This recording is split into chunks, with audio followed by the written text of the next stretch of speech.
प्रिय ज्योतिष मित्रों, ओम नमः शिवाय। पिछली 3 वीडियो हमने देखा साढ़े साती क्या होती है, क्यों प्रभावित करती है और किस लिए किसको अधिक प्रभावित करती है, किसको कम प्रभावित करती है, लग्न राशि से देखें या नहीं देखें। उसके बाद हमने देखा चढ़ती साढ़े साती किसको परेशान करती है, किसको उतरती हुई परेशान करती है। उसके बाद वाली वीडियो में हमने देखा कि चतुर्थ स्थानस्थ ढया और अष्टम स्थानस्थ ढया, जिसको कंटक शनि बोलते हैं, ये किसको बहुत अधिक प्रभावित करती हैं, किसको कम प्रभावित करती हैं। प्रभावित तो सभी को करेंगी, तो उपाय क्या करेंगे? तो उपाय में सर्वप्रथम उपाय जो है एक प्रैक्टिकल उपाय है, एक ज्योतिषीय उपाय है। तो ज्योतिषीय उपाय तो सर्वप्रथम है कि कुंडली का एनालिसिस करा करके और अपने लग्नेश को मजबूत बनाएं। एक चीज़ और सावधान रहिए कि बहुत जो अल्प जानकारी ज्योतिष के रखते हैं और साढ़े साती चढ़ी तो मन अशांत होता है और तुरंत कह देंगे कि आप मोती पहन लीजिए, तो ये सर्वथा अनुचित है। मोती वही पहन सकता है जिसके लग्नेश का मित्र चंद्रमा हो, अर्थात 1, 4 और 9 का स्वामित्व रखता हो और चंद्रमा अच्छी पोजीशन में हो, तभी जो है हम मोती धारण कर सकते हैं। अदरवाइज अन्य राशियां जिसमें चंद्रमा मारक होता है, धनु में अष्टमेश बनता है, मकर में सप्तमेश होकर मारक बनता है, मिथुन में द्वितीयेश होकर के मारकत्व का दोष तो ले ही लेता है, यद्यपि नहीं मारता है, तो भी इन राशियों में हम मोती को धारण नहीं करेंगे क्योंकि एंटी रत्न हो जाते हैं, वहाँ के रत्न दूसरे हो जाते हैं। और रत्नों वाली वीडियो है, प्लेलिस्ट में है रत्न, उसको खोलेंगे तो सामान्य जानकारी तो मिल जाएगी। विशेष रत्नों के लिए दशा, अंतरदशा, प्रत्यंतर दशा, फिर ग्रहों की युति, दृष्टि, षड्बल आदि का निर्धारण करते हुए रत्न धारण करना है। और आप स्वयं नहीं करवाते हैं तो डिस्क्रिप्शन में मोबाइल नंबर, व्हाट्सएप नंबर है, फी के साथ कुंडली एनालिसिस कराएं। चैनल पर नए हो तो सब्सक्राइब करें और वीडियो को लाइक अवश्य कर देंगे। तो उपाय करते समय लग्नेश को बलवान रखेंगे। पंचमेश यदि रत्न धारण से करने लायक है तो उसको भी रत्न से बलवान रखेंगे। भाग्येश को भी यदि रत्न धारण करने लायक है तो रत्न से उसे बलवान कर देंगे। तो ये बहुत सबसे साधारण उपाय है और बहुत ही सटीक है, बहुत ही उपयोगी है। लेकिन रत्न धारण कर ही नहीं सकते हैं तो क्या करेंगे? तो भी अपने लग्नेश के बीज मंत्रों का जाप करेंगे, पंचमेश के बीज मंत्रों का जाप करेंगे, इससे सर्वथा लाभ प्राप्त होगा। दूसरी स्थिति आती है कि कुंडली में जो भी आपका योग कारक ग्रह है ठीक ठाक स्थिति में है, दशानाथ, प्रत्यंतर दशानाथ, अंतर दशानाथ, तो अंतर दशानाथ पे विशेष ध्यान दे करके उसके जो है कुछ बीज मंत्रों के जाप कर लीजिए, उससे संबंधित देवता का पूजा आरती कर लें, तो इससे भी विशेष लाभ प्राप्त हो जाता है।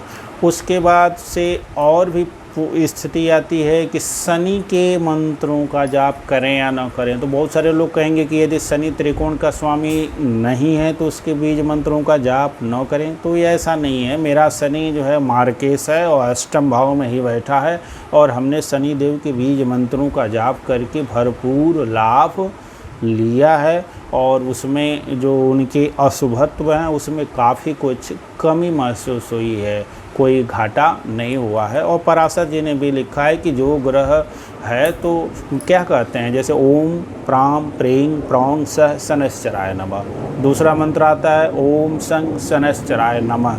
तो नमः हाथ जोड़ करके हम ग्रह को प्रणाम करते हैं। तो जब भी किसी भी ग्रह के बीज मंत्र का जाप करेंगे तो ग्रह में उसमें नमः शब्द आता ही आता है और बीज मंत्र जुड़े होते हैं, तो उस ग्रह की नेगेटिव जो है शक्तियाँ दूर होती हैं, पॉजिटिव ऑरा हमारा बढ़ता है और वह ग्रह प्रसन्न होता है और हम पे अपने कुप्रभावों को कम अवश्य ही करता है।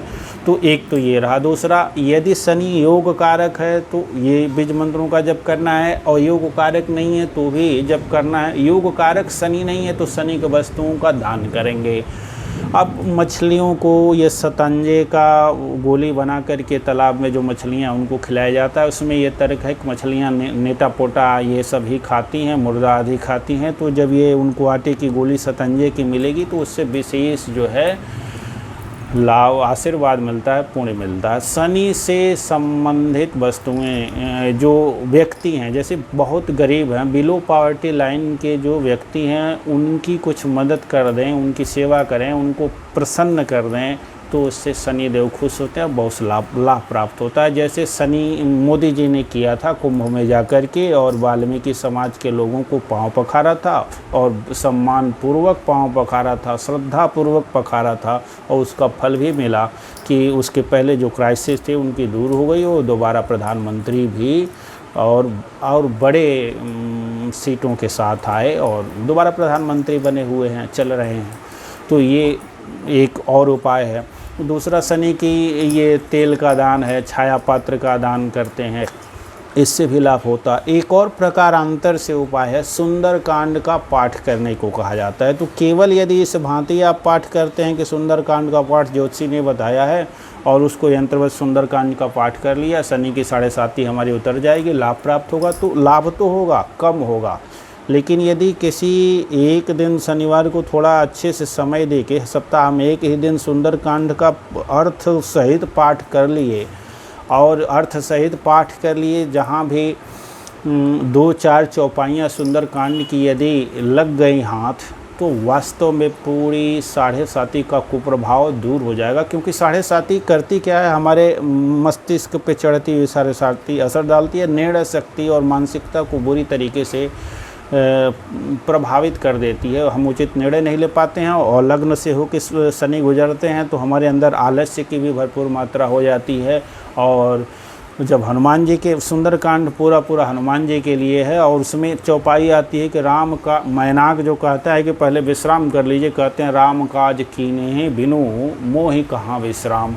तो एक हनुमान जी से व्यक्ति जिसकी भी उपासना करता है उसके गुण व्यक्ति के अंदर धीरे धीरे आते हैं। लेकिन कब? जब तल्लीनता के साथ पाठ करेंगे, उसके बाद हनुमान जी का कुछ ध्यान भी करेंगे, उनके चरित्र आचरण और चिंतन का थोड़ा सा भी असर पड़ेगा, तो उससे क्या होगा, हमारे अंदर से आलस्य दूर हो जाएगा। क्योंकि हनुमान जी ध्यान भी करते हैं तो मन लगा के करते हैं, युद्ध भी करते हैं तो जम के युद्ध करते हैं, और राम नाम जपते हैं तो जम के राम नाम जपते हैं, खाते भी हैं तो छक के खाते हैं, और फिर तोड़ ताड़ के पूरा अशोक वाटिका भी उजाड़ देते हैं, उसमें भी कोताही नहीं करते हैं। तो महावीर हैं। स्वामी विवेकानंद जी ने तो हनुमान जी को कहा कि आज के हमारे युवाओं का आदर्श महावीर होने चाहिए, हनुमान जी होने चाहिए। भारत की आज़ादी के लिए सबसे आवश्यक है। तो आज तो भारत आज़ाद है, तो भी अभी भी बहुत सारी जो है नेगेटिव शक्तियां हैं, विधर्मी शक्तियां हैं, आतताई शक्तियां हैं, तालिबानी सोच की शक्तियां हैं, उनसे भी अभी तो लड़ना ही लड़ना है। तो युवाओं को महावीर की सोच रखनी चाहिए। 7.5 में हनुमान जी की आराधना विशेष लाभ कर जाती है। उसमें और संवाद आएगा, विभीषण हनुमान जी का संवाद, थोड़ा सा मनन करेंगे, पूरी 7.5 के कुप्रभाव को दूर करेगा। समुद्र और हनुमान जी का ये राम जी का जो संवाद है, 2 ही चौपाई बहुत काम कर जाएगी कि विनय न मानत जलधि जड़, गए 3 दिन बीती, बोले राम सकोपतम, बिन भय होय न प्रीति। तो ये नीति के जो सिद्धांत हैं ये बहुत ही उचित सुंदर कांड में मिल जाएंगे 2-4-2 में। यहाँ से आपको निर्णय करने की क्षमता आ जाएगी। 2.5-3 साल से जो परेशान रहेंगे, तो अब यहाँ से आके ये चौपाई कहेगी कि नहीं, अब तो निर्णय लेना पड़ेगा। कुछ न कुछ कठिनाई भरा भी यदि निर्णय परिस्थिति आती है तो भी हमें निर्णय लेना चाहिए। तो इस प्रकार से आपको सुंदरकांड से वहाँ से लाभ प्राप्त होगा। पुनः सुख आता है, फिर वो संवाद सुनिए। फिर शिव और पार्वती का जो संवाद है वहाँ से भी कुछ चौपाई मिल जाएगी, तो पूरी तरह से संतोष करने भी आ जाएगा। तो सारी चीज़ें वहाँ से लाभ प्राप्त होगा। बजरंग बाण का पाठ है तो इससे भी बहुत कुछ लाभ प्राप्त हो जाएगा। और बजरंग बाण का पाठ, उसमें कुछ ऐसे शब्दों का उच्चारण है कि यदि प्रेतांशिक शक्तियाँ हैं, राहु केतु का गोचर भी चल रहा हो, और कहीं घर में इस तरह की भूत प्रेत आदि की बाधा चल रही हो, काल सर्प दोष आदि बना हुआ हो, तो बजरंग बाण का पाठ उसमें भी लाभ कर जाता है। 7.5 में लाभ कर जाता है। सूर्य देव को जल देते हैं तो सूर्य के पुत्र शनि हैं, सूर्य के आशीर्वाद से भी कई ग्रह नियंत्रित होते हैं। यह भी एक उचित उपाय बन जाता है। और सर्वोत्तम उपाय है महामृत्युंजय का जप। ओम हौं जुं स ओम भूर्भुवः स्वः ओम त्र्यंबकं यजामहे सुगंधिं पुष्टिवर्धनम् उर्वारुकमिव बन्धनान् मृत्योर्मुक्षीयमामृतात् स्वः भुवः भुवः ओम सः जुं हौं ओम। ये व्याहृतियों के साथ महामृत्युंजय मंत्र का जप है, शिव जी का ध्यान करेंगे। इससे क्या होगा, सूर्य भी ठीक होंगे, चंद्रमा भी ठीक होंगे और ग्रहों के ऊपर अनुग्रह है। सारे ग्रहों में जो ग्रहत्व है भगवान शिव के आशीर्वाद से आया है, तो यहाँ से विशेष लाभ प्राप्त होगा। और चंद्रमा विशेष रूप से मजबूत होगा, तो 7.5 से जो सबसे अधिक पीड़ित होता है मन और बुद्धि होती है, तो यहाँ से मन स्ट्रांग हो जाएगा और यहाँ से भी हम 7.5 के कुप्रभावों से निकलने में समर्थ हो पाएंगे। और 7.5 के और भी जो उपाय आते हैं, तो प्रैक्टिकल ये सब उपाय रहे और बहुत बड़े निर्णय जो होंगे वो थोड़े से टालने चाहिए। और बहुत सारी बातों को, जैसे अब 7.5 देखिए किसकी धन को बहुत अधिक खर्चे करने, जिसकी चढ़ते 7.5 हो उसको धन को संभाल के रखना चाहिए, भाग्य भाव और धर्म को संभाल के रखना चाहिए, विशेष हानि होती है। जिसकी मिड फेज पे 7.5 है उसको अपने दाम्पत्य को विशेष बचा के रखना चाहिए, भाई बहनों से थोड़ा बहुत खटपट हो वहीं पे रुक जाना चाहिए। और तीसरा जो है कर्म क्षेत्र को नौकरी आदि जो स्थल है वहाँ नौकरी जाने का डर है, तो बास वगैरह से बहुत लड़ाई झगड़ा नहीं करना चाहिए। बास थोड़ा सा रुष्ट भी हो तो थोड़ा सा सहन करके निकलना चाहिए। तो ये सब तभी हो पाएगा, गुस्से या मन पे कंट्रोल होगा, शिव जी की आराधना विशेष फलदायी साबित होगी।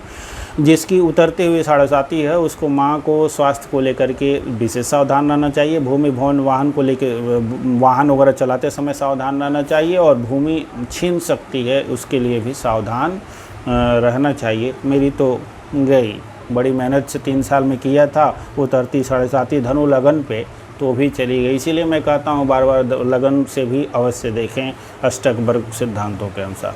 और यदि मकर से देखते हैं तो भी कोई दिक्कत नहीं है। मकर से 7वें दाम्पत्य में खटपट के कारण पीड़ित करने वाली वाणी और उसके कारण कर्जे की निवृत्ति, उठा के कर्जा दे दो। और चूँकि जब मंगल नीच का था तो भूमि भवन का स्वामी तो मंगल को मिलता है, नीच यानी उसी भाव में था, तो वहाँ से उठा करके ज़मीन को बेच के कर्जे में डाल के समापन तो बैठेगा। एक चीज़ विरोध नहीं होगा। लग्न कुंडली और चंद्र कुंडली, जो समस्या लग्न कुंडली से आएगी वो चंद्र कुंडली से भी आएगी, और जो समस्या चंद्र कुंडली से आएगी वो लग्न से भी आएगी। कुछ ऐसा देखने में आएगा कि वो मिल ही जाएगा कुछ न कुछ।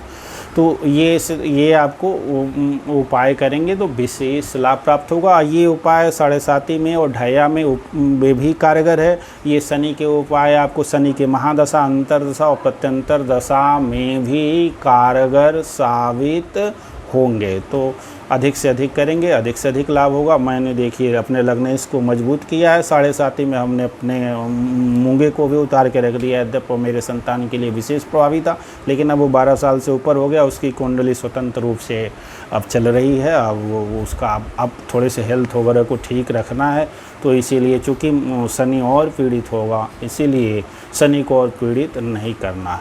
और जब उस समय जब शनि वक्री होकर के रहेगा, और जिनकी 7.5 चल रही है, शनि वक्री होकर के 12वें है जैसे कुंभ राशि के लिए, तो ज़्यादा नुकसानदेह है। जब शनि मार्गी हो जाएगा तो थोड़ा कम नुकसान होगा। अब बहुत बहुत धन्यवाद, क्योंकि ये उपाय का समाप्त हो चुका है। बाकी अन्य वीडियो में है, ये वीडियो लंबी हो जाएगी।